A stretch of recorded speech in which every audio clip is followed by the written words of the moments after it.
aqui que essa entrevista de hoje foi sugestão de um dos nossos telespectadores, né? E a gente ficou super feliz porque realmente é algo que vem, como você falou, com esse novo normal que a gente está vivendo, trazendo muitos problemas para muitas pessoas. Mas, doutor, de forma bem clara, vamos trazer aqui o que poderia causar essa dor nas costas aí para algumas pessoas. Bom, segundo a Organização Mundial de Saúde, como você mesmo referiu, 85% da população, em algum momento da vida, vai procurar o consultório de ortopedia com dores na coluna, nas costas em geral. A Aham. dor na coluna é o principal movimento dos consultórios, é o primeiro lugar em procura. Segundo lugar é a dor do ombro, terceiro lugar são as dores nos joelhos. Então, a dor na coluna ela pode estar relacionada a vários fatores, e aí a gente tem que tentar selecionar o que realmente é dor na coluna. Porque, às vezes, um problema associado pode você estar relacionando com dor na coluna, como uma dor por problemas renais, uma dor por problemas musculares, alguns outros fatores associados. Então, você tem que procurar o especialista e discernir exatamente e bem se essa dor ela vem de origem da coluna mesmo ou de algum outro fator associado. As dores na coluna têm várias origens, elas podem ser por uma hérnia de disco, pode ser por uma dor muscular, por uma inflamação no disco, pode ser por uma artrose, pode ser por diversos fatores levando à dor na coluna.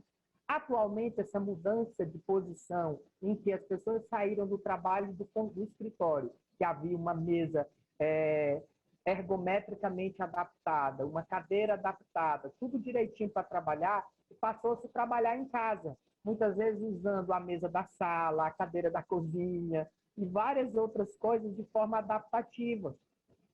E isso mudou muito, levando às dores, sem dúvida nenhuma.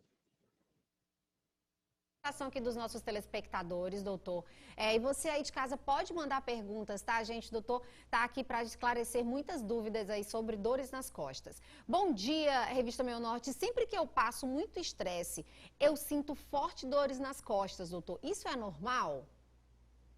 Existe uma relação estreita entre a associação do estresse com as dores, principalmente as dores da base da coluna cervical, certo? É a região que a gente chama que é a região que segura o estresse. Por quê? Porque a tensão muscular faz com que haja um reflexo nessas dores.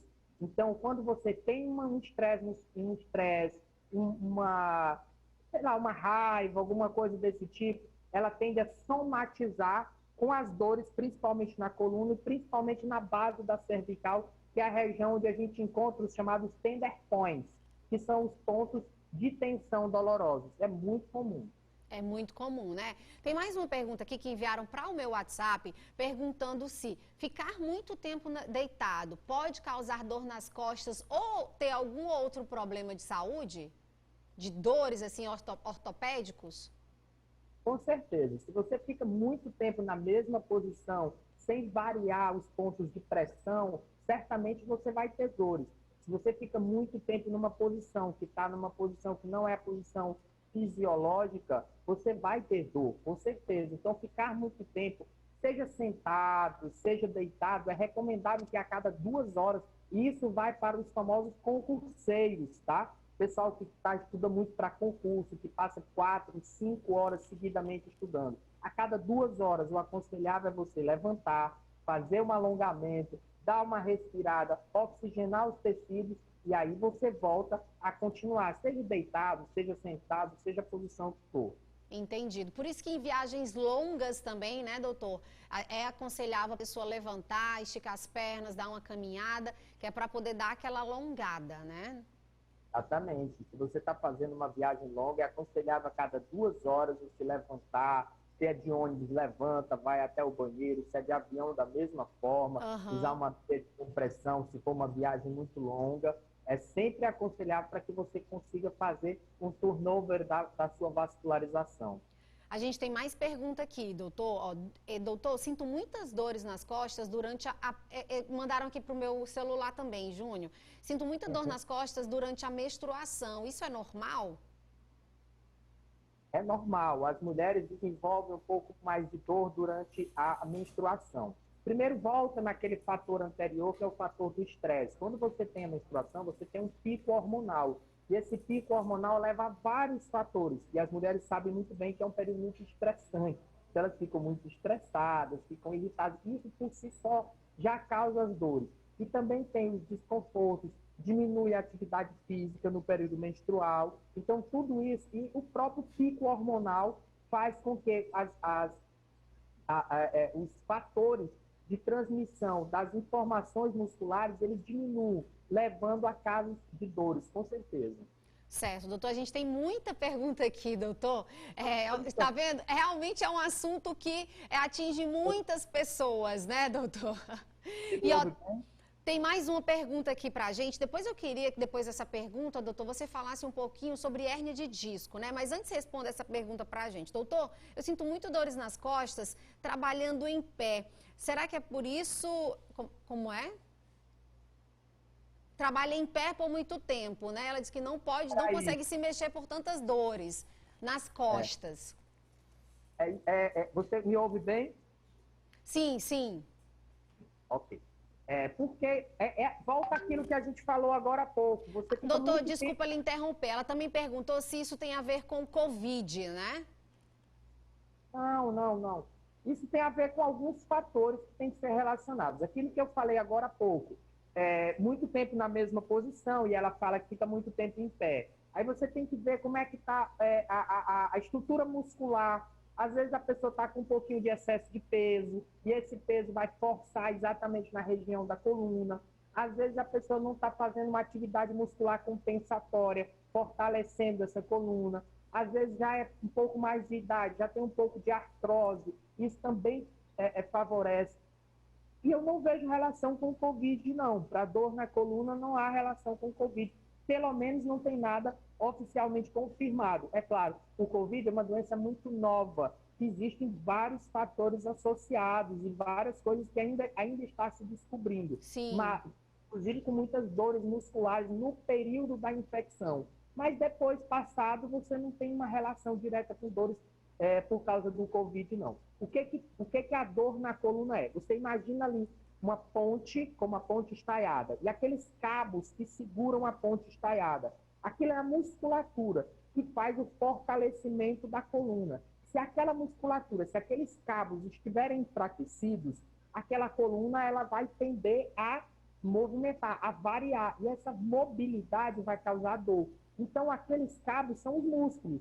Se você tem uma musculatura forte, uma musculatura trabalhada, uma musculatura que aguenta o seu dia a dia, você vai ter menos possibilidade de movimento na coluna e menos possibilidade de dor. Então, é uma analogia interessante que você pensar como uma ponte e os cabos que seguram a ponte é tua coluna e a musculatura que segura a tua coluna. Se essa musculatura estiver forte, estiver trabalhada, estiver em dias, você vai ter menos possibilidade de ter dor na coluna, certamente. Olha só, doutor, já pegando esse gancho, a gente sabe que tem muitas outras doenças que estão relacionadas a dores nas costas. Hérnia de disco, essa questão de escoliose, lordose, né? Muitas pessoas aí que têm esses problemas e que sentem dores nas costas. Essas pessoas são indicadas também a fazer exercício físico? Tudo depende do momento que você está, né? O que é escoliose? Escoliose é um desvio em um dos planos da coluna, lateral. Cipose ou lordose são desvios no plano antero-posterior. Esses desvios, inclusive, eles podem ser combinados se o desvio tridimensionalmente ele for tanto lateral como antero-posterior, precisa ser visto caso a caso.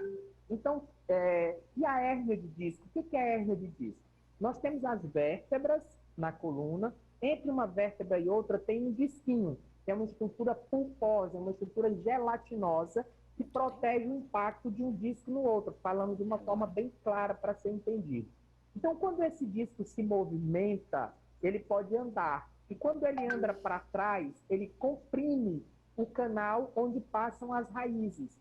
Essa compressão, ela pode ser de várias formas. Ela pode ser um abaulamento, ela pode ser uma protusão quando ela empurra, ela pode ser uma extrusão quando ela empurra muito e entra para dentro do canal.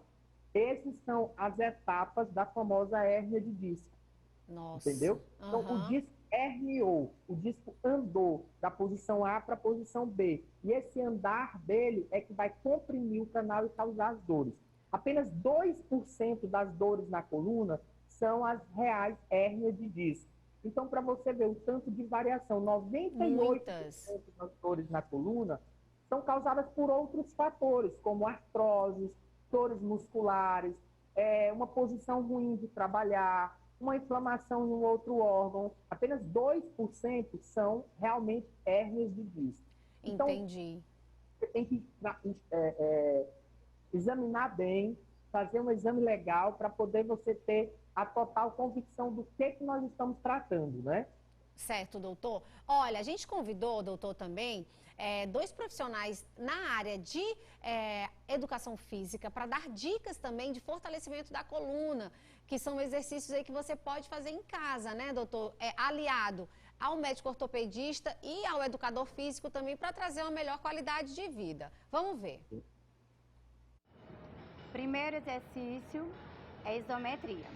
A prancha isométrica, ela ativa tanto o core como a lombar. Você vê, né, que a coluna dele está bem alinhada, os pezinhos um pouco afastados. Nesse exercício, ele vai tanto contrair o abdômen, que vai dar essa estabilidade na lombar. Esse é o segundo movimento, elevação pélvica. Você observa que os joelhos estão flexionados, joelhos afastados, ele faz uma leve elevação, contraindo o abdômen e o glúteo. E fazendo essa pequena elevação de quadril. Vamos agora para o terceiro movimento, o stiff. Na posição do stiff, nós vamos ter uma leve flexão nos joelhos, escápulas um pouco aduzidas e vamos flexionar o tronco até formar um ângulo de 90 graus. Lembrando da importância de manter a coluna totalmente alinhada, para que não haja curvatura na lombar. Perfeito. Tá aí, gente, alguns exercícios que você pode fazer com acompanhamento, né, doutor? É importante frisar que quando a pessoa sente dor, é importante ir ao médico e ter um acompanhamento de educador físico ou fisioterapeuta para essa liberação de exercícios, não é isso? Com certeza. Você precisa de uma gama de profissionais para poder te acompanhar. Não adianta você ter só uma pessoa, um profissional. Eu recomendo, inclusive, quem quer começar a atividade, também procurar um cardiologista, ver como é que está a sua parte cardiorrespiratória, procurar o ortopedista, ver como é que você está do ponto de vista ortopédico, e aí também complementar com um profissional de educação física, que é fundamental. Eu costumo dizer que você tem que ter um trabalho personalizado. Não adianta eu olhar para o meu amigo e achar que eu vou fazer a mesma coisa que ele está fazendo e que o resultado vai ser igual para mim. Não entendeu? é assim, né? Não é assim que funciona. Eu não posso chegar com um colega que está 3 meses fazendo crossfit e hoje eu vou querer fazer igual a ele. O bem que ele vai me fazer, pelo contrário, vai me fazer um mal e eu vou culpar o exercício. A culpa não é do exercício. A culpa é da orientação que você não teve, de querer acompanhar alguém que já está fazendo o trabalho. Então, o trabalho tem que ser personalizado, o trabalho tem que ser individualizado. Você não vai fazer o mesmo treino que eu não vou fazer o mesmo treino que um outro colega. Então, o treino tem que ser individualizado, senão ele vai ter mais malefícios do que benefícios, né? Olha só, e trazer uma doença que nem tem, né, doutor? A gente tem mais